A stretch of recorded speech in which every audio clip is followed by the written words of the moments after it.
মহাপাতকের জীবনে সদ্গুরুর লীলা। লেখক শ্রী হরিদাস বসু।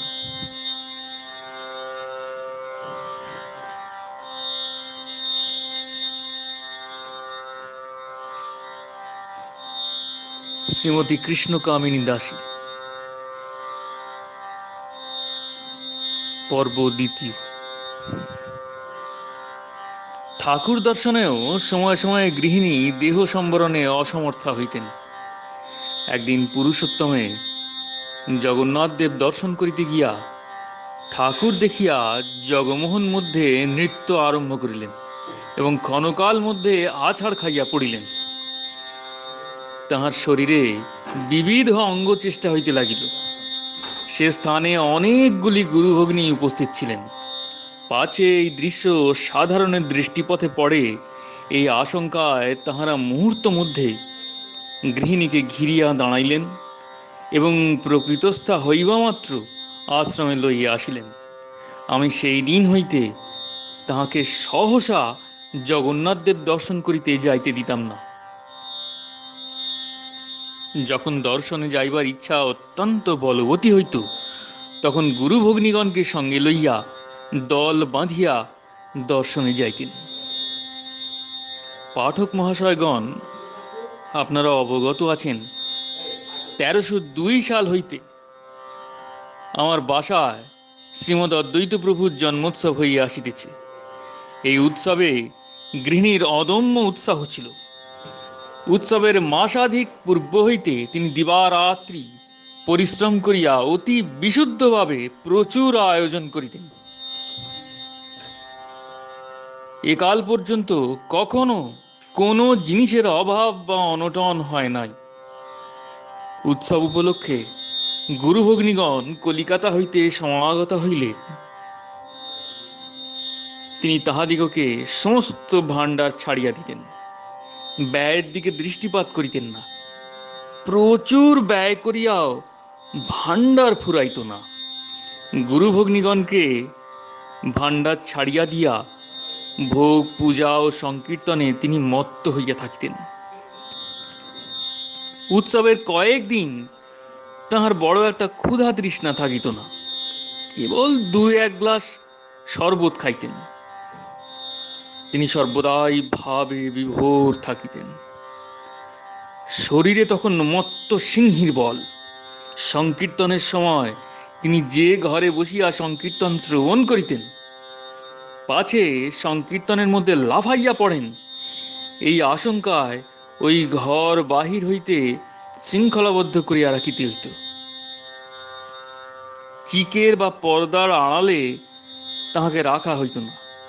যতক্ষণ সংকীর্তন হইত ততক্ষণ কেবল হুঙ্কার, গর্জন, ক্রন্দন, নৃত্য আর বিবিধ প্রকার অঙ্গচেষ্টা। তাহার কন্যা ও গুরুভগ্নীগণ তাহাকে ঘিরিয়া বসিয়া তাহার দেহ রক্ষা করিতেন।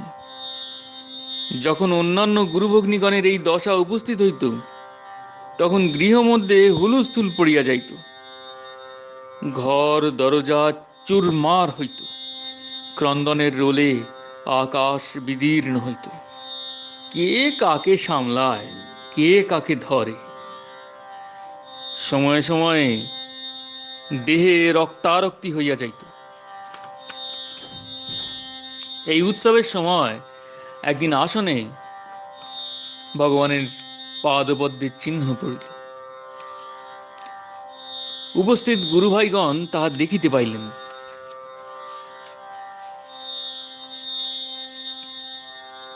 তাহাদের দেখা শেষ হইলে স্ত্রীলোকেরা দেখিতে গেলেন। আসনে ভগবানের পাদপদ্মের চিহ্ন দেখিয়া গৃহিণী মূর্ছিতা হইয়া আছাড় খাইয়া পড়িলেন এবং ঘরের এক প্রান্ত হইতে অপর প্রান্ত পর্যন্ত প্রবল বেগে গড়াগড়ি দিতে লাগিলেন। পাছে পদাঘাতে ভোগ সামগ্রী চারিদিকে বিক্ষিপ্ত হইয়া পড়ে, এই আশঙ্কায় দাদা মহাশয় বলপূর্বক গৃহিণীকে চাপিয়া ধরিলেন। আমাদের দেশে ভাসুর কখনো ভাদ্যর বউকে স্পর্শ করে না। উপযুক্ত লোক না থাকায় দাদা মহাশয় বাধ্য হইয়া ভাতৃবধূকে ধরিয়াছিলেন, এ কারণ তিনি আপনাকে অপরাধী জ্ঞান করিয়া গঙ্গা স্নান করিয়া আসিলেন। উৎসবের কাঙালি ভোজনে তিনি সবিশেষ যত্নবতী ছিলেন।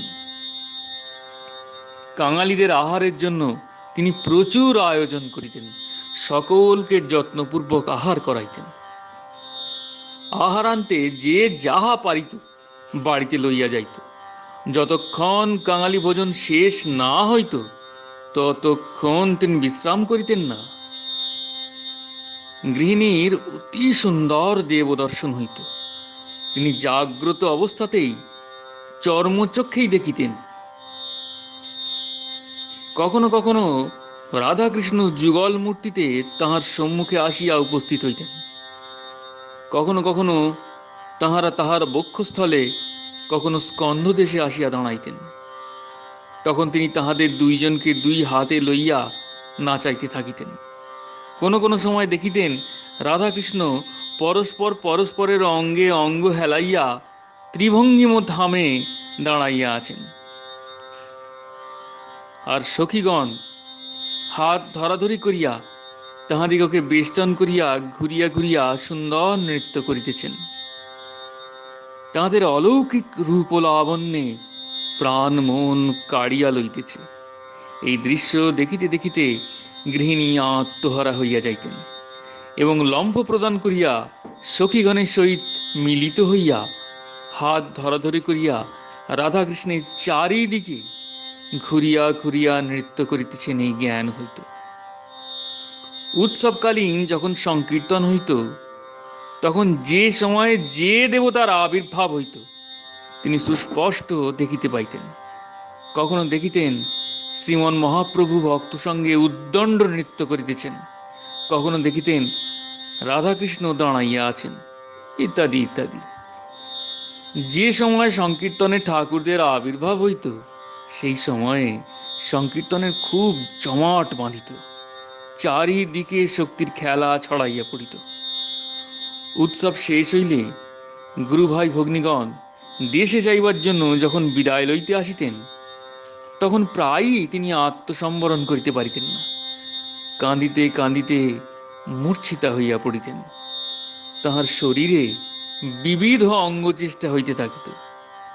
এই অবস্থায় গুরুভাইগণ আর যাইতে পারিতেন না। তাহারা তাহাকে মধুর স্বরে হরিনাম শ্রবণ করাইতে থাকিতেন। পরে তাহার সংজ্ঞালাভ হইলে বিদায় হইয়া যাইতেন। গৃহিণীর মনের একাগ্রতা অত্যন্ত প্রবল ছিল। নির্বাত দীপ শিখার ন্যায় মনকে স্থির করিয়া নাম করিতে থাকিতেন। নামের সময় অন্য চিন্তা তাহার মনের মধ্যে স্থান পাইত না। সেই সময় কোনো বিঘ্ন উপস্থিত হইলে মহা বিরক্ত ও দুঃখিতা হইতেন।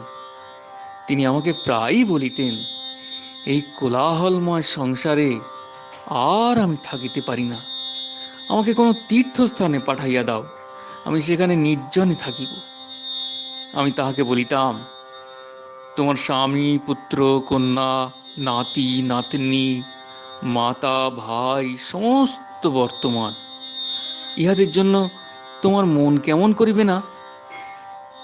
গৃহিণী: কাহারও জন্য আমার মন কেমন করিবে না, ইহারা কেহই আপনার নয়, পায়ের বেড়ি মাত্র। আমি: শিশু ছেলের জন্য তোমার মন কেমন করিবে না? গৃহিণী: কিছু না, কেহ কাহারও পুত্র নহে, কেহ কাহারও মাতা নহে। জীব আপন আপন কর্মফল ভোগ করিবার জন্য জন্মগ্রহণ করে, আর কাল পূর্ণ হইলে চলিয়া যায়। মানুষ যে আমার আমার বলিয়া মরে, এ কেবল মায়া, সংসার বন্ধনের হেতু। আমি: এমন কথা মুখে আনিও না। সংসার শয়তানের নহে, সংসার ভগবানের। স্বামী, পুত্র ইত্যাদি সকলেই ভগবানের এক এক রূপ মনে করিবে। ভগবত সেবা মনে করিয়া স্বামী সেবা ও সন্তান পালন করিবে। দীক্ষার সময় গুরু তোমাকে কি বলিয়াছেন তাহা কি তোমার মনে নাই? পতিকে সাক্ষাৎ নারায়ণ জ্ঞানে তাহার সেবা করিবে। গৃহিণী, সংসারের বড় ঝঞ্ঝাট। সংসার লইয়া থাকিতে হইলে আর সাধন ভজন চলে না, নাম করিবার সময় পাওয়া যায় না। আমি, সংসারে নানা ঝঞ্ঝাট, নাম করিবার যথেষ্ট সময় পাওয়া যায় না, একথা সত্য। সংসারের কাজকর্মে সময় অতিবাহিত হইয়া যাইতেছে, ভগবানের নাম করিবার সময় পাওয়া যাইতেছে না। এই জন্য প্রাণের মধ্যে যে কাতরতা উপস্থিত হয়, সেই কাতরতাই মানুষকে ধর্মপথে অগ্রসর করিয়া দেয়। প্রাণের পিপাসা যতই বলবতী হইবে, বুঝিতে হইবে ভগবানের দিকে ততই অগ্রসর হইতেছি। যাদের প্রচুর সময় আছে, তাহারা নাম করিতে পারে না, কেবল খেলাধুলা ও বৃথা গল্প করিয়া সময় ক্ষেপণ করে। সমস্ত দিন খাটিয়া কাতর প্রাণে ভগবানকে অল্পক্ষণ ডাকিলেই যথেষ্ট হইল জানিবে। মহাভারতের সেই জাবালি মুনির গল্প কি শুনো নাই? গৃহিণী, গল্পটা কি আমাকে বলুন, শুনি। আমি, জাবালি মুনি বহুকাল ঘোরতর তপস্যা করিয়া মহাশক্তি সম্পন্ন হইয়াছিলেন। একদা তিনি বনমধ্যে বিচরণ করিতেছেন। এমন সময় একটা বক উড়িতে উড়িতে তাহার গাত্রে বিষ্ঠা ত্যাগ করিল। মুনিবর ক্রোধ ভরে যেমন ওই বকের উপর দৃষ্টি নিক্ষেপ করিলেন, অমনি সেই বকটা ভস্মীভূত হইয়া ভূতলে পতিত হইল। ইহাতে জাবালি আপনাকে মহাশক্তিশালী জ্ঞান করিলেন। সেই দিন ওই মুনি ভিক্ষার্থে কোনো কৃষকের আলয়ে উপস্থিত হইয়া ভিক্ষা প্রার্থনা করিলেন। এমন সময় কৃষক ফলকর্ষণ করিয়া গৃহে আসিয়া উপস্থিত হইল। কৃষক পত্নী স্বামীকে সমাগত দেখিয়া বসিতে আসন দিলেন, জল আনিয়া পাদ প্রক্ষালন করিয়া বায়ু ব্যজন করিতে লাগিলেন। ইহা দেখিয়া মহামুনি মহাক্রুদ্ধ হইয়া কৃষক পত্নীকে সম্বোধন করিয়া বলিলেন, পাপিয়সী, তুই আমাকে অবজ্ঞা করেছিস? জানিস না আমি কে? আমি দ্বার দেশে উপস্থিত রহিয়াছি, আর তুই আমাকে অগ্রাহ্য করিতেছিস? কৃষক পত্নী, আমি জানি আপনি কে। আমি তো আর কাগি বগি নই যে আপনি আমাকে ভস্ম করিয়া ফেলিবেন। বনমধ্যে একটা বক ভস্ম করিয়া এত আস্পর্ধা? মুনিবর কৃষক পত্নীর কথায় অবাক হইয়া গেলেন। তিনি মনে মনে ভাবিতে লাগিলেন, আমি যে অদ্য বনমধ্যে একটা বক ভস্ম করিয়া আসিয়াছি, কৃষক পত্নী এ কথা কেমন করিয়া টের পাইল? পরে প্রকাশ্যভাবে কৃষক পত্নীকে জিজ্ঞাসা করিলেন, আমি অদ্য বনমধ্যে যে একটা বক ভস্ম করিয়া আসিয়াছি, এ কথা তুমি কেমন করিয়া টের পাইলে? কৃষক পত্নী, ঠাকুর, আপনারা কঠোর তপস্যা করিয়া যাহা কিছু লাভ করেন, আমি একমাত্র পতি সেবাতেই সেই সমস্ত লাভ করিয়া থাকি। তৎপর কৃষক পত্নী অতি সমাদরে মুনিবরের সৎকার করিলেন। মুনিবর তাহাকে আশীর্বাদ করিয়া চলিয়া গেলেন। গৃহিণী এই সকল কথা স্থিরভাবে শুনিলেন। তৎপর আমাকে হাসিয়া বলিলেন, আপনি যাহাই বলুন, নারী জন্ম পাপ জন্ম, স্ত্রীলোক চির পরাধীন। আমি, নারী জন্ম পাপ জন্ম, স্ত্রীলোক চির পরাধীন, এ কথা কেন বলিতেছ? আমি স্পষ্ট দেখিতেছি, বহু পুণ্য ফলে নারী জন্ম লাভ হইয়া থাকে। সংসার যাত্রা নির্বাহের জন্য স্ত্রীলোককে পাপাচরণ করিতে হয় না। এ কারণ তাহাদের মন সদাই পবিত্র থাকে। সংসার প্রতিপালনের জন্য পুরুষকে আজীবন অর্থোপার্জন করিতে হয়। অর্থোপার্জন করিতে হইলেই তাহাকে তোষামোদ, মিথ্যা প্রবঞ্চনা, শঠতা, কপটতা ইত্যাদির আশ্রয় লইতে হয়। এখন যেরূপ দেশকাল পড়িয়াছে, তাতে মানুষ চাকরি করুক আর ব্যবসায় করুক আর অন্য কোনো কার্যই করুক, এই সমস্ত পাপাচরণ তাহার এড়াইবার উপায় নাই। স্ত্রীলোকগণকে এই সকল পাপাচরণে লিপ্ত হইতে হয় না। তারা হুকুম করিয়াই খালাস। আবশ্যক জিনিসপত্র সংগ্রহের ভার পুরুষের উপর। আর নারী জীবন পরাধীনই বা কিসের? স্ত্রীলোক গৃহের সর্বময়ী কর্ত্রী। তিনি সংসারে যাহা করেন তাহাই হয়। স্ত্রীর অসম্মতিতে স্বামী কোনো কাজ করিতে পারে না। সংসারের যাবতীয় সুখ স্ত্রীর হাতে। স্ত্রী পুরুষকে ক্ষুধার সময় অন্ন দেয়, তৃষ্ণায় জল দেয়, রোগে সেবা করে, দুঃখের সময় প্রাণে সান্ত্বনা ঢালিয়া দেয়। উচ্ছৃঙ্খল পুরুষকে স্ত্রী সংযত করে। এই জন্য শাস্ত্রে স্ত্রীকে গৃহলক্ষ্মী বলিয়া থাকে। যাহার স্ত্রী নাই, তাহার গৃহ শ্মশান ভূমি। পৃথিবীর যাবতীয় সভ্য দেশে স্ত্রীলোক পূজিত হইয়া আসিতেছে। স্ত্রীলোকেরা সকল দেশেই ধর্ম রক্ষা করিয়া আসিতেছেন। আমি যখন হিন্দু রমণীর বিষয় চিন্তা করি, তখন আমার প্রাণ একেবারে বিগলিত হইয়া যায়। আমি প্রাণে প্রগাঢ় ভক্তি পুষ্প তাহাদের চরণে অর্পণ করি। তাহারা ধর্মের জন্য না করিয়াছেন এমন কার্য নাই। স্বামীর সহিত সহমৃতা হইয়াছেন।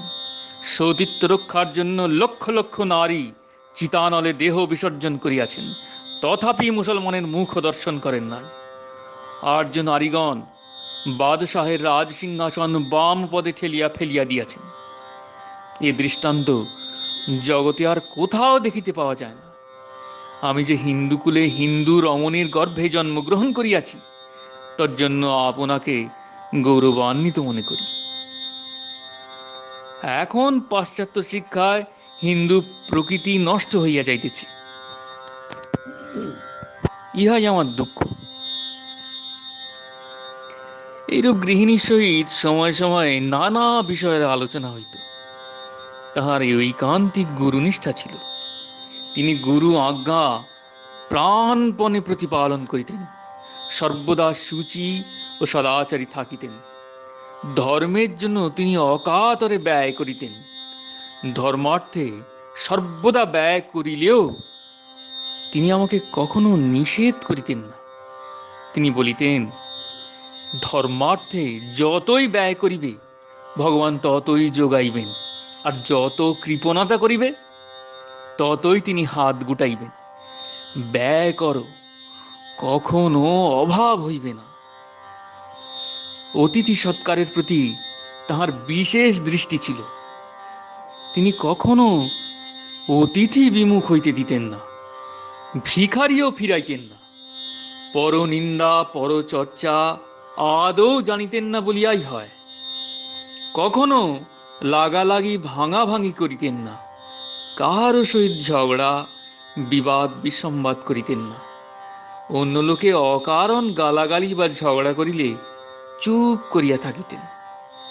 চাকর চাকরানীগণকে যথেষ্ট ভালোবাসিতেন, তাদের যথোচিত সাহায্য করিতেন।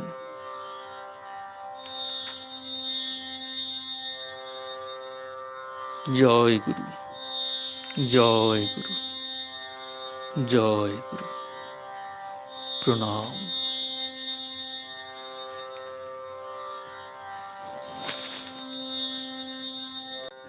আমার গৃহিণীও সুশীলাকে অত্যন্ত ভালোবাসিতেন। আমার মুখে গৃহিণীর ব্যারামের কথা শুনিয়া কয়েকবার সুশীলা তাহাকে দেখিতে আসিয়াছিলেন। তিনিও সুশীলাকে বলিয়াছিলেন, একটু ভালো হই, একবার তোমার বাসায় গিয়া তোমাকে দেখিয়া আসিব। আমি যে বিপুল ঋণদায়ে ব্যতিব্যস্ত হইয়া পড়িয়াছিলাম, গুরু কৃপায় তাহার সমস্ত পরিশোধিত হইয়া গেল। সংসারের অবস্থা আবার সচ্ছল হইয়া দাঁড়াইল। যাহারা শত্রুতা সাধন করিবার জন্য বিপক্ষ ডিক্রিদারগণের সহিত যোগ দিয়াছিল, তাহাদের মুখ বিষণ্ণ হইল, পাড়ার লোকের জল্পনা থামিল, কিন্তু গৃহিণীর ব্যারাম ভালো হইল না। 1321 সালের কার্তিক মাহায় তাহার কর্ণমূলে একটা ফোড়া দেখা দিল, সঙ্গে সঙ্গে জ্বর হইল। একে বহুমূত্রের রোগী, তাহার উপর আবার ফোড়া।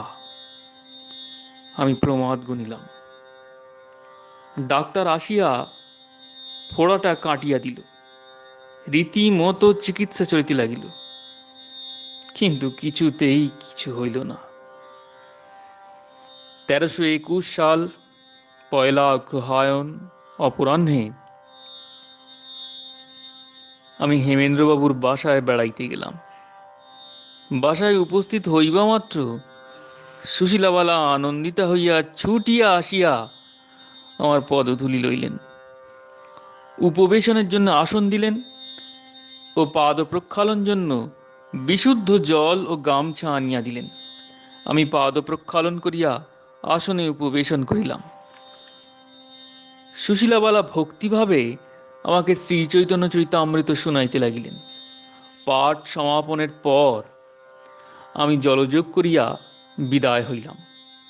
হেমেন্দ্রবাবু বহুদূর পর্যন্ত আমার সঙ্গে সঙ্গে আসিলেন, তৎপর বিদায় লইয়া বাসায় ফিরলেন। সন্ধ্যার সময় আমি বাসায় উপস্থিত হইলে চাকরেরা বলিল, পাড়ার স্ত্রীলোকগণ গৃহিণীকে দেখিতে আসিয়াছেন। এ কারণ আমি গৃহমধ্যে প্রবেশ না করিয়া নিকটবর্তী উকিলবাবু ঋষিকেশ মুখোপাধ্যায়ের বাসায় গিয়া তাহার সহিত কথোপকথন করিতে লাগিলাম। কিছুকাল পরে বাসায় ক্রন্দনের রোল শুনিলাম। আমি বিপদ ভাবিয়া তাড়াতাড়ি বাসায় আসিয়া দেখি গৃহিণীর প্রাণবায়ু বহির্গত হইয়াছে। তাহার হাস্যময় মুখমণ্ডলে পবিত্রতা মূর্তিমতি হইয়া বিরাজ করিতেছে। চারিদিকে তাহার মাতা ও কন্যাগণ ক্রন্দন করিতেছে। যাহারা সদ্গুরু শিষ্য, গুরু উপস্থিত না হইলে তাহাদের মৃত্যু হয় না। গুরু স্বয়ং উপস্থিত হইয়া তাহাদিগকে শরীর হইতে বাহির করিয়া লইয়া যান। গৃহিণীর মুখের প্রফুল্লতা অবলোকন করিয়া বুঝিলাম, গুরু দর্শনে ইহার এত আনন্দ। চেহারা দেখিয়া কোন ক্রমে মনে হয় না যে ইহা সবের চেহারা। গৃহিণীর মৃত্যু আমার অন্তরকে আদৌ স্পর্শ করিল না। তাহার মুখমণ্ডলের প্রসন্নতা ও পবিত্রতা দেখিয়া আমার অন্তরেও প্রসন্নতা ও পবিত্রতার উদয় হইল। এখন পর্যন্ত কোনো সময় মন মলিন হইলে কল্পনা চক্ষে গৃহিণী সেই সুপ্রসন্ন পবিত্র মুখের দিকে দৃষ্টিপাত করি, আর আমার মনের সমস্ত মলিনতা দূর হইয়া যায়, অন্তর নির্মল হয়। আমার কন্যা নবনলিনী দাসী কাঁদিতে কাঁদিতে মাতাকে গোপী বেশে সাজাইয়া দিলেন।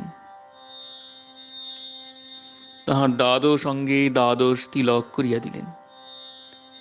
নাসিকায় হরিমন্দিরের তিলক, ললাট হরিনাম অঙ্কিত করিলেন। গলদেশে তুলসীর মালা পরাইয়া দিলেন, পদদ্বয় অলক্ত রঞ্জিত করিলেন। পরিধেয় শাড়ি ভালো করিয়া পরাইয়া দিলেন। গৃহিণীর এই গোপী বেশ দেখিয়া আমার মধ্যে গুরুশক্তি জাগ্রত হইয়া প্রবল বেগে আমাকে আচ্ছন্ন করিল। আমার মধ্যে নামের স্রোত ভীষণ বেগে চলিতে লাগিল। চক্ষের জলে অঙ্গ ভাসিয়া গেল। আমি ফুঁপিয়া ফুঁপিয়া কাঁদিতে লাগিলাম। আমার কান্না দেখিয়া বাহিরের লোক মনে করিল স্ত্রীর শোকে আমি কাঁদিতেছি, কিন্তু এ কান্না সে কান্না নহে, ইহা যে স্বর্গের অমৃত ধারা। যে ইহা একবার ভোগ করিয়াছে,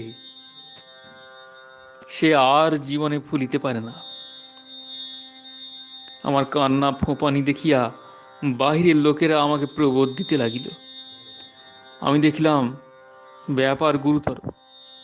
ইহারা অবস্থা না জানিয়া নানা সাংসারিক কথা শুনাইতেছে, তাহাতে গুরুশক্তি ম্লান হইতেছে, শরীরে জ্বালা হইতেছে।